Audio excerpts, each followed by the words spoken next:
Mga salita ng karunungan ayon sa kawikaan. Mga kawikaan. Chapter 13. Ang anak na may unaway nakikinig sa kanyang ama, ngunit walang halaga sa palalo ang paalala sa kanya.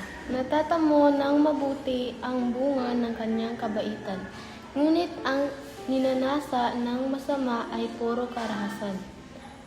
Ang maingat magsalita ay nag-iingat ng kanyang buhay, ngunit ang taong madaldal ay nasasadlak sa kapahamakan. Ang tamad ay nangangarap ngunit hindi natutupad. Ang hangarin ng masikap ay laging nagaganap. Ang taong matuwid ay namumuhi sa kasinungalingan, ngunit ang salita ng masama ay nakakahiyang pakinggan. Ang mabuti iniingatan ng kanyang katuwiran, ngunit ang masamay ipinahamak ng likong pamumuhay. May taong nagkukunwang mayaman, subalit wala naman. Ngunit ang iba'y nag-aayos mahirap, bagaman sila ay mayaman. Ang yaman ng isang tao ay pantubos sa kanyang buhay, ngunit sa isang mahirap, ito ay hindi nakababahala. Ang matuwid ay tulad ng maningning na ilaw, ngunit ang masama ay lamparang namamatay. Ang kapalaluan ay nagbubunga ng kaguluhan, ngunit ang pakikinig sa payo ay nagbabadya ng karunungan. Ang kayamanang itinamo sa daya ay madaling nawawala, ngunit ang kayamanang hirapan ay pinagpapala. Ang matagal na paghihintay ay nagpapahina ng kalugay, ngunit ang pangarap na natupad ay may nadulot na kasiyahan.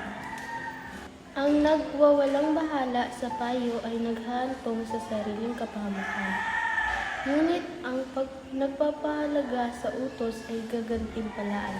Ang mga turo ng matalino ay bukal sa buhay. Ito ay naglalayo sa bitag ng kamatayan. Ang katalinuhan ay umaani ng paggalang, ngunit ang kataksilan ay naghahatid sa kapahamakan.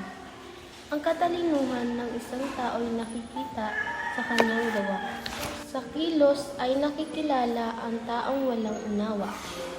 Ang masamang tagapagbalita ay lumilikha ng kaguluhan, ngunit ang mabuting tagapamagitan ay lumulutas ng awitan. Kahihiyan ang kasasadlakan ng hindi nakikinig sa saway, ngunit ang tumatanggap ng payo ay mag-aani ng karangalan.